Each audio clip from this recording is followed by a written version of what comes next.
JEE mains 2025 में coordination compound से question पूछा गया था। क्वेश्चन में क्या है, ये कुछ इस कॉम्प्लेक्स कंपाउंड दे रखे हैं मुझे, इनका हाइब्रिडाइजेशन निकालना है और मैग्नेटिक मूवमेंट कैलकुलेट करना है। देखो, मैग्नेटिक मूवमेंट कैलकुलेट करने के लिए एक सिंपल सा फॉर्मूला है, अंडर रूट में n into N plus two. यहाँ पर n जो है वो अनपेड इलेक्ट्रॉन है। अब वो कैसे निकालेंगे, लेट सपोज मैं एग्जाम्पल ले लेता हूँ ये वाला निकल, फिर कार्बन मोनोऑक्साइड पे 4। तो निकल का जो कॉन्फ़िगरेशन होता है वो आर्गन 4s2 3d8 कॉन्फ़िगरेशन, हम ये बात हम जानते हैं। अब देखो, जो कार्बन मोनोऑक्साइड है ये न्यूट्रल है, तो यहाँ पर निकल का जो ऑक्सीडेशन स्टेट आएगा वो इस ए कंपाउंड में 0 आएगा, तो उसका एक्चुअल कॉन्फ़िगरेशन यही रहेगा।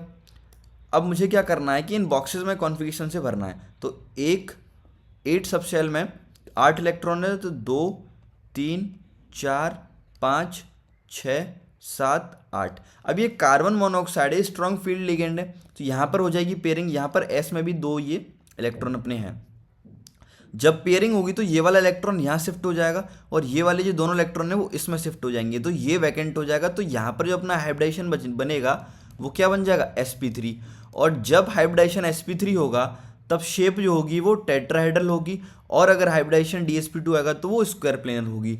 एग्जाम्पल, अब यहाँ पर कोई भी अनपेड इलेक्ट्रॉन नहीं है। जब अनपेड इलेक्ट्रॉन नहीं होगा तो मैग्नेटिक मूवमेंट अपना 0 हो जाएगा। अब यहाँ पर देख लीजिए टेट्राहेड्रल 0, तो फर्स्ट का जो आंसर होगा वो थर्ड से हो गया।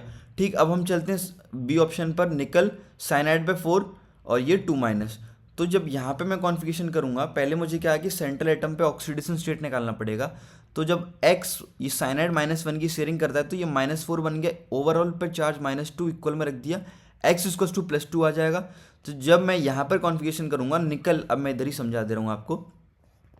तो देखो यहाँ पर निकल +2 में पहुँचेगा तो ये 4s2, ये इलेक्ट्रॉन 0 हो जाएंगे, 3d8 बचेगा ओनली, जो कि अब ये साइनाइड है, ये भी स्ट्रॉन्ग फील्ड लिगेंड है, तो पेयरिंग हो जाएगी।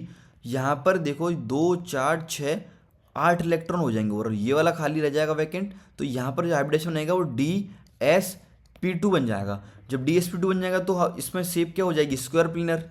इसकी शेप स्क्वायर प्लेनर हो जाएगी। यहाँ भी कोई भी अनपेड इलेक्ट्रॉन नहीं है तो मैग्नेटिक मूवमेंट हो जाएगा 0। तो स्क्वायर प्लेनर मैग्नेटिक मूवमेंट 0, तो इसका ऑप्शन कौन सा हो जाएगा, ये वाला ऑप्शन। अब यहीं से हम आंसर तो हमें पता चल गया, ए का जो है फोर्थ से, ए का जो है सॉरी ए का जो है थर्ड से और बी का जो है सेकंड से। ऑप्शन सी तो अपना करेक्ट होना चाहिए।